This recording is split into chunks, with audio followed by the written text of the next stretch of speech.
Welcome back जी। एक मतलब फिर मैं आपका खुशामदीद करता हूँ अपने यूट्यूब चैनल पर। थोड़ा सा गैप आ गया था चैनल में, कुछ टॉपिक्स नहीं थे और कुछ मैं वेट कर रहा था, अपनी रिसर्च वर्क पूरा कर रहा था ताकि मैं आपसे उस इश्यूज पर बात कर सकूं। तो आज बात होगी ऑब्वियसली पाकिस्तान वर्सेस ऑस्ट्रेलिया का, जो कल बॉक्सिंग के टेस्ट मैच खेला जाएगा उस पर, उसके बारे में बात होगी। थोड़ी सी हम डिस्कशन करेंगे।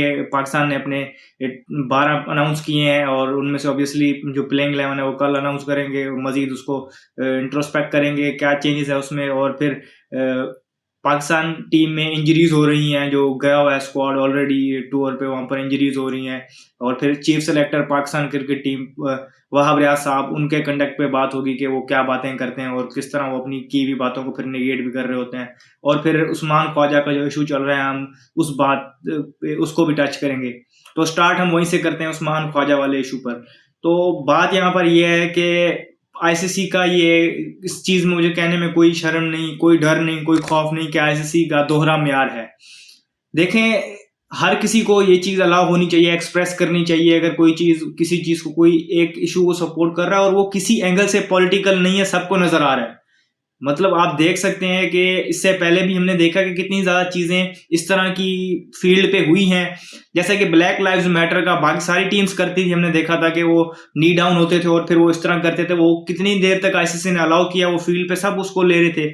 और फिर इसके अलावा अगर हमने देखा है कि जो मेन पॉलिटिकल चीज थी उसको भी कभी हाईलाइट नहीं किया गया। अगर आप फॉर इंस्टेंस देखें कि इंडिया वाले एक दफा आर्मी कैप्स पहन के खेले थे, तो वो तो प्योरली पॉलिटिकल चीज चली गई थी। वहां तो आईसीसी चुप थी, वहां तो आईसीसी ने कुछ नहीं कहा। अब एक प्लेयर एक कॉज को सपोर्ट करने की कोशिश कर रहा है, दुनिया में नजर आ रहा है कि मुसलमानों पर कितना जुल्म हो रहा है और किस तरह का जुल्म हो रहा है। तो वो अपने एक बिलीव को और अपने एक स्टांस को अगर वो सपोर्ट करना चाह रहा है, सिर्फ कुछ अपने जेस्चर्स देना चाह रहा है और इतने बड़े इशू को वो कुछ भी नहीं कर पा रहा बेचारा, तो एक जेस्चर के थ्रू अपना वो एक सपोर्ट दिखाना चाह रहा है, आप वहां पर आपको नजर आ जाता है। ये मुसलमान के खिलाफ, ये हमेशा इनका नजर आता है, ये मुस्लिम के खिलाफ नजर आते हैं आईसीसी वाले, ऑब्वियसली क्योंकि इजरायली लॉबी और यहूदी लॉबी बहुत बड़ी है और वो उनको घेरे हुए है। ये हमें नजर आता है हमेशा। इससे पहले भी हमने देखा था कई प्लेयर्स के साथ ये चीज हो चुकी हुई है।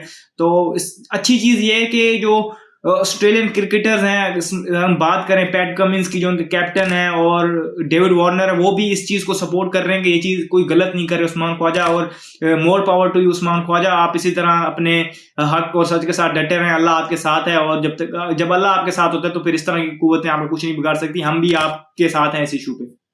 अब आगे बढ़ते हैं, बात करते हैं कि पाकिस्तान ने 12 अनाउंस कर दिए हैं और उसमें अगर हम बात करें तो 2 चेंजेस नजर आई हैं।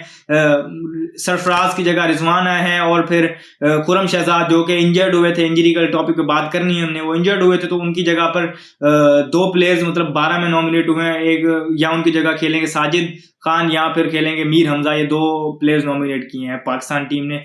अगर हम बात करें तो एक बहुत ही ज्यादा मुहिम चली थी।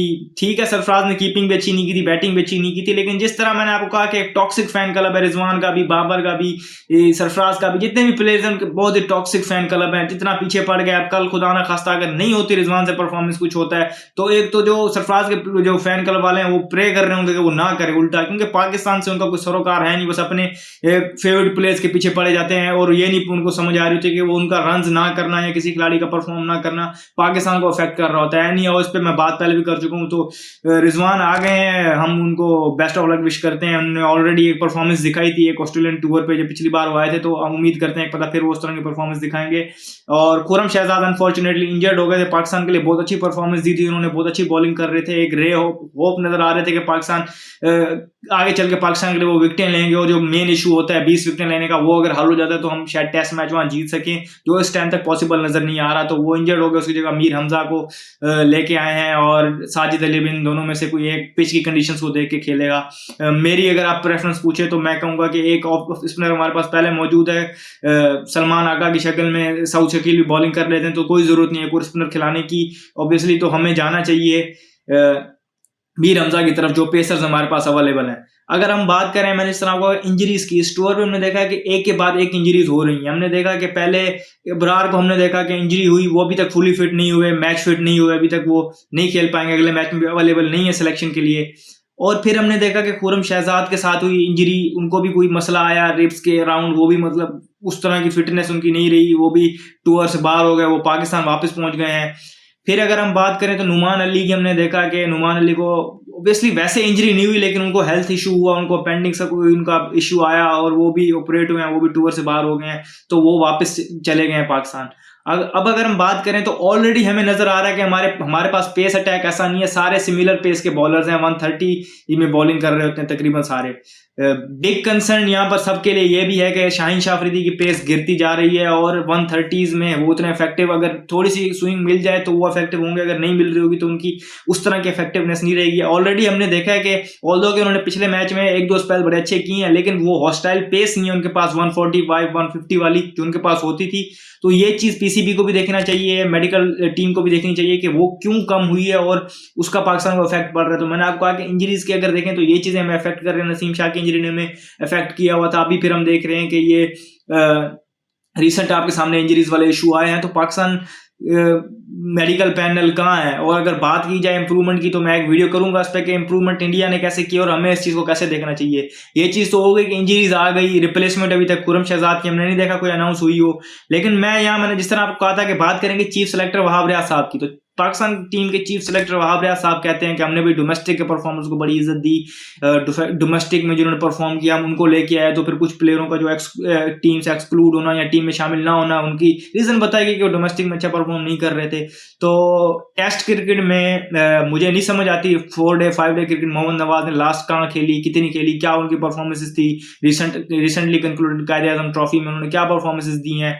इसके अलावा भी अगर हम टीम के हिसाब से इंटरनेशनल भी देखेंगे तो उनकी फॉर्म बहुत ही लो थी, लोगों ने उनका नाम, इतना लोग उनसे तप गए हैं, इतना लोग उनकी परफॉर्मेंस से चिढ़ खा गए हैं कि लोगों ने उनका नाम रखा हुआ लेफ्ट आर्म स्ट्रेट स्पिनर के, मतलब जिनको खड्डे भी बना के थे वहां से भी वो बॉल टर्न नहीं कर पा रहे होते, बिल्कुल साइड ऑन उनका आर्म आ रही होती है, मतलब कुछ समझ नहीं आ रही होती किस तरह उन्होंने बॉलिंग करनी होती है। बैटिंग में भी कोई खास इतनी परफॉर्मेंसेज नहीं है उनकी। एक मतलब फिर नुमान अली की रिप्लेसमेंट पूरे पाकिस्तान में जो डोमेस्टिक इतने परफॉर्मर्स थे, हमने देखा है कि जिस तरह बॉलिंग कर रहे थे जाहिद महमूद हैं या मेहरान मुमताज हैं, इस तरह के प्लेयर्स, या फिर एक और हैं मेरा नाम नहीं, लेकिन वो डोमेस्टिक के परफॉर्मर्स हैं, वो परफॉर्मेंस दे रहे थे, उनको मौका देते, भेजते उनकी जगह लेफ्ट आर्म स्पिनर को उनकी जगह और भेज देते जिन्होंने डोमेस्टिक में विकेटें ली नहीं। लेकिन वहाब रियाज साहब ने अगेन अपनी चीफ सेलेक्टरी दिखाई और फिर मोहम्मद नवाज को भेज दिया।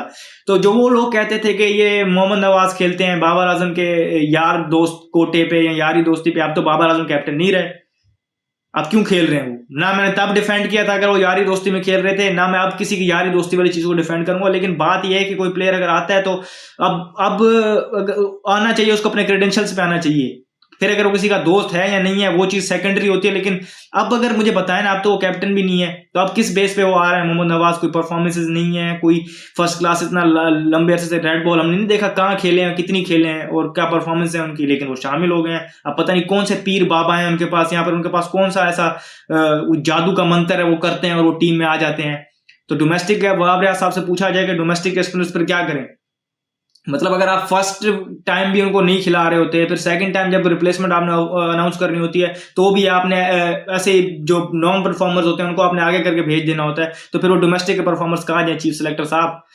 अगेन मैं आपको ये बात हमेशा याद दिलाता रहूंगा, ना आप मेरिट पे आए हैं ना आपका चेयरमैन मेरिट पे है, तो आपसे ये चीजें जो मैंने आपको बताई हैं इंप्रूवमेंट की, ये मैं एज अपनी फ्रस्ट्रेशन निकालने के लिए, अपना पॉइंट ऑफ व्यू रखने के लिए बता रहा हूँ। लेकिन अगेन आपने तो कुछ करना है नहीं, आपने बस आके अपनी यारी दोस्ती चलानी है और बातें करनी है, अपने उल्लू सीधे करने, तो आप करते रहें। पाकिस्तान क्रिकेट के साथ मजाक जो चल रहा है वो सब देख रहे हैं। इस वीडियो में फिल वक्त इतना ही, मुझे दीजिए इजाजत, शुक्रिया, अल्लाह हाफिज।